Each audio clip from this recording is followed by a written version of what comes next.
Hello again. Welcome back. My name's Catherine, tarot card reader. I say that at the beginning of every video. I hope you've watched some of the other videos and you kind of get the vibe of how I do things. There's a mini guide and there's a more in-depth guide.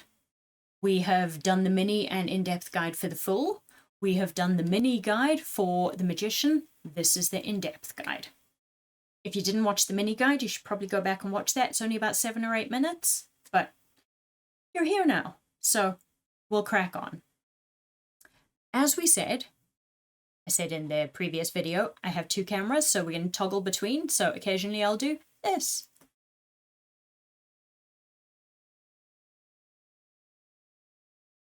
And you'll see, I'll try to keep them nicely in frame.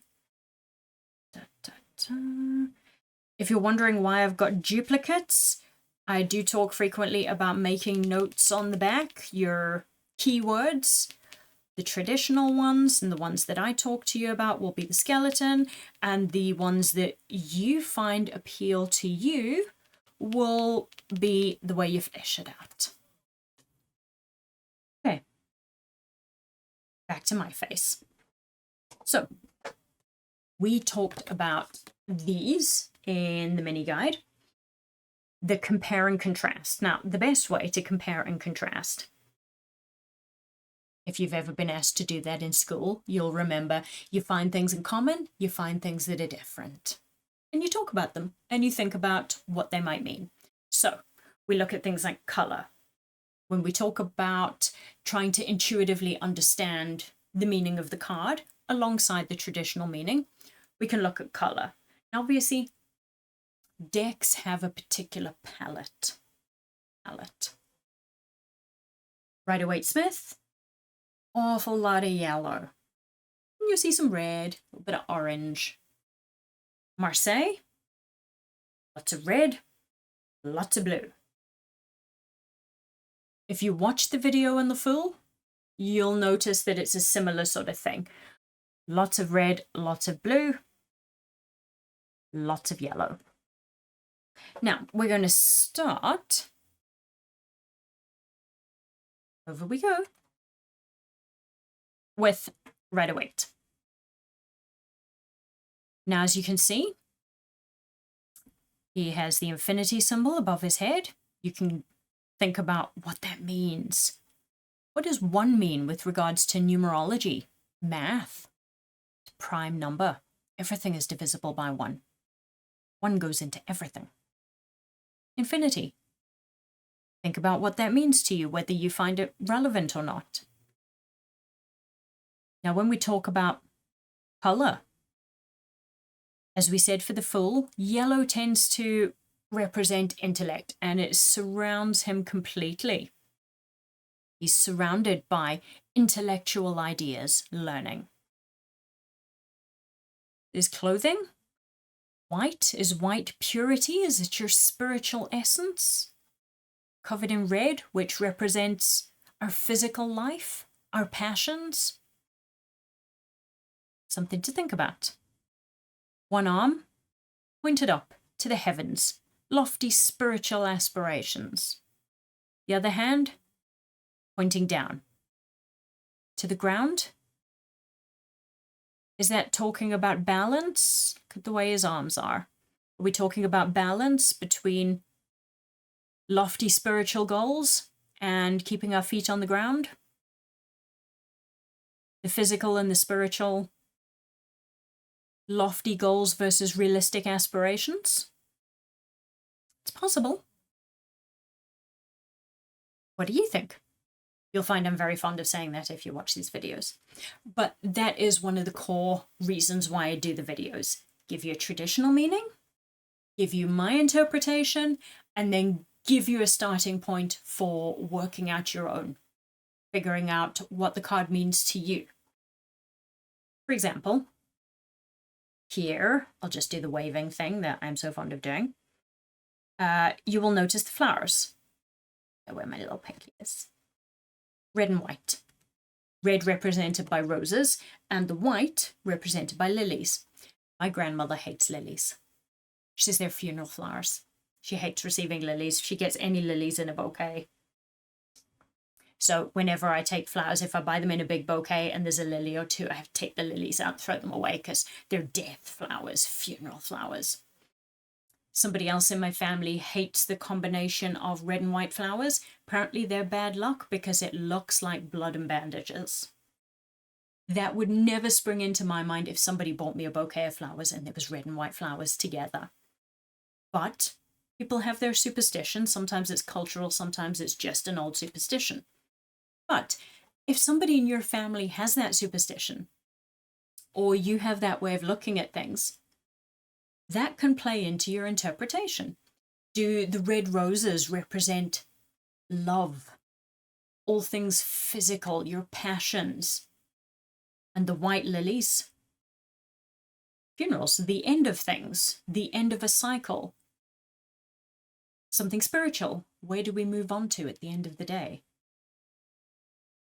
Could that factor in? Maybe, maybe not. It also, again, depends on what deck you have, because we have this one, which I will play about with the camera change, and slide this here. As you can see, she's very glossy, she's very reflective. Oh, good heavens, she is super reflective. As you can see, she has the same infinity symbol, just done as a hairband. She's holding what could be interpreted as a wand and a knife. The pentacles represented by the bracelet or armband. And then the cup. Here we go. Can't figure out where to put my hand in relation to the camera. There you go.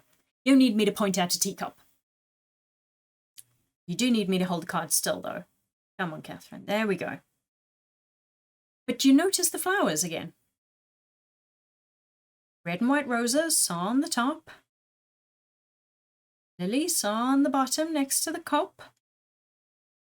Now this time you can look at the fact that she's wearing red and blue, very much like the Marseille deck. There's also a bit of purple there.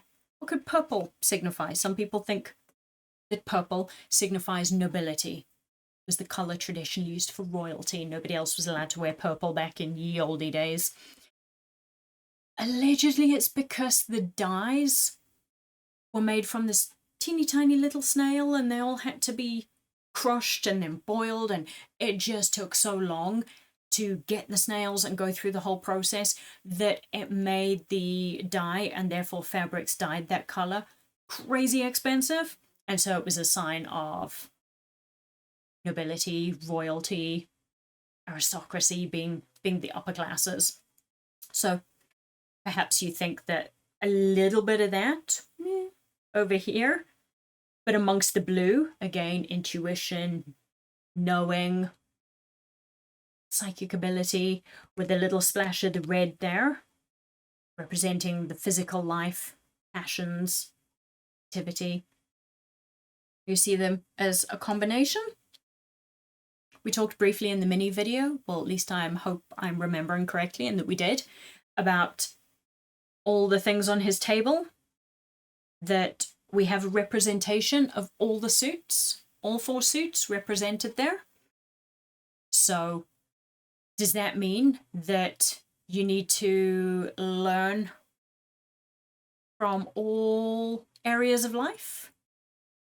Does it mean the 4 seasons? Does it represent moving from one thing to another? What could it represent?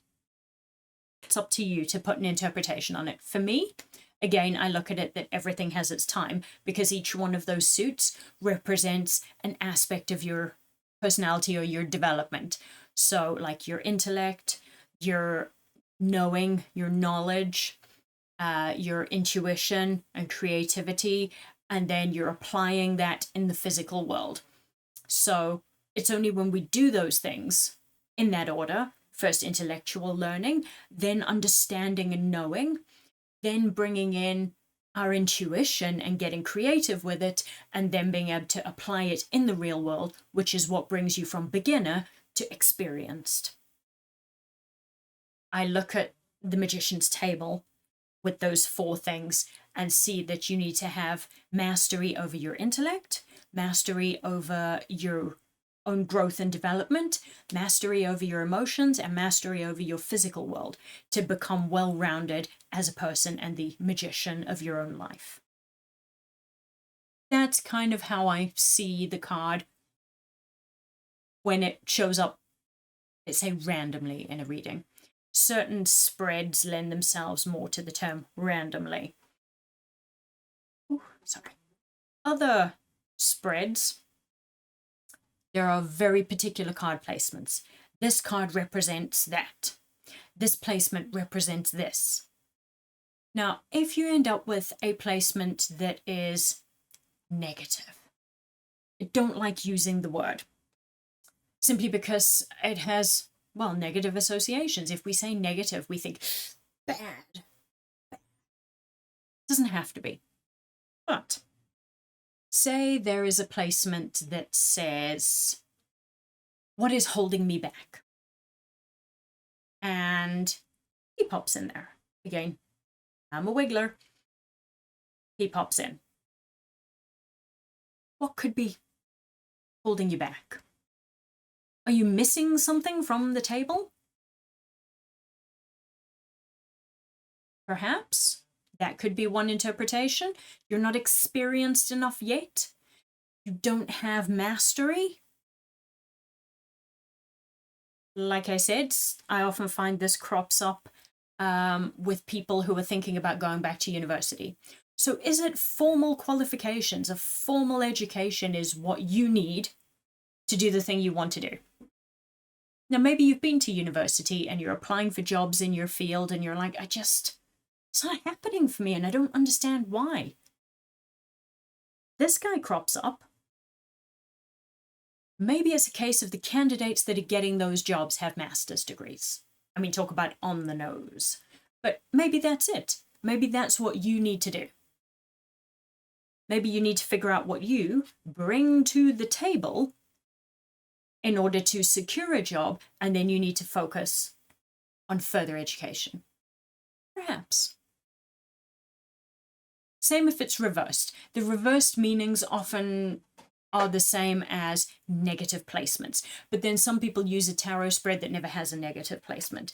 They use a very free flow spread. Maybe a 3-card spread that doesn't have a particular negative placement. There are other spreads. There's a Romani spread that uses, some people use 9 cards, some people use up to 15 cards. 12 is the happy number for me. I use 12 cards in my particular Romani spread, but there aren't any definitive positions. You read kind of from the top down and it flows quite nicely. It's a nice flowy thing with no restrictions. When you're asking a particular question, though, there are spreads that work really well for a specific, what will happen if I do this? When will this happen? Should I make the decision to go here? Should I break up with him? Should I go to university? Should I go backpacking with my best friend and defer university? Those kind of things where there's a clear path and their question relates clearly to a clear path. It's very definitive. That works well. But those kind of spreads tend to have a negative placement. An area of what is holding me back?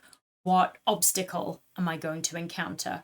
What aspects of my personality and character are problematic? Things like that. If you have that situation, that is then how you would interpret that. Again, little note about reverse cards. You don't have to use them.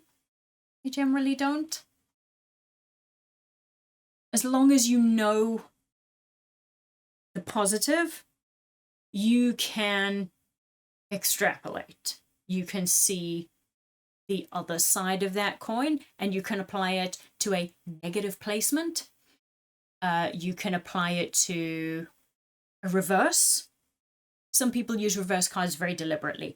they take out their cards, they move them around, and they reverse 2 of them, move them back, shuffle them, and see if those reverse cards show up. Other people rely on it to happen accidentally. If you shuffle well enough, it probably isn't going to happen accidentally. So if you like the idea of reverse cards, you might want to consider a system where you deliberately reverse a handful of cards in the deck, put them back, shuffle, and lay out your spread and see if they show up. So that's how you would interpret something reversed or negative. If you're interested in using our magician, here I'm going to waggle this guy. Again, this shows the very marked differences from traditional Rider-Waite style decks. As you can see, very purple. He's not numbered. We don't have the infinity symbol. You want a quick close-up? There we go. Just a man in a purple robe, a little bit of purple again, a lot of purple in the background, and there's some electricity. He's got the white beard. Does that indicate experience, wisdom? So again, something different, depends on the deck you've got. And as I'm so fond of saying, cheat sheets on the back. I got this deck again teaching my daughter. I was running out of space on the smaller ones, and I taught her with the techniques of mini to start off with, then more in-depth, adding reverse meanings or negative placements, adding timing. If you get this guy in the timing section, well, it is Mercury that represents the magician if you're interested in astrology and you want to factor that in. The magician is a Virgo, so you are talking about August 21st to September 20th. So towards the end of August to the end of September, if he ends up in your timings position. A lot of people deliberately like to separate their major arcana from their minor arcana, and when they're hitting the placement that talks about timing, or if the client is asked a clarifying question that involves timing, they only take from the minor, because the major can be a bit more difficult to use, but not impossible. If you like the true randomness of the 78 cards and you think the cards will tell me what I need to know, timing, you can look at it and think, okay, end of August to towards the end of September. You can think in terms of astrology and Virgo and Mercury. You can also look at it and think, well, when I graduate, I need to have the experience, I need to have the mastery. So you can look at it timing-wise in a more abstract manner, and some people do, and then pick a minor clarifying card to get more about the actual physical time, the season, time of year. But, as I say, you can make yourself a list. You can use a cheat sheet like that at the back. I'll switch cameras and show you there. There's nothing wrong with having a list as well. You can have a list for your major arcana with the dates next to it and use that list to refer to from time to time. Eventually, you will memorize it. You'll just know. But in the beginning, there's nothing wrong. Obviously, if you're doing a reading, you don't want to be going, oh, it's my book, and looking at my book and reading that verbatim back to your client or your friend who's been kind enough to sit for a reading or has been pestering you for a reading, as often happens when people find out you're interested in tarot.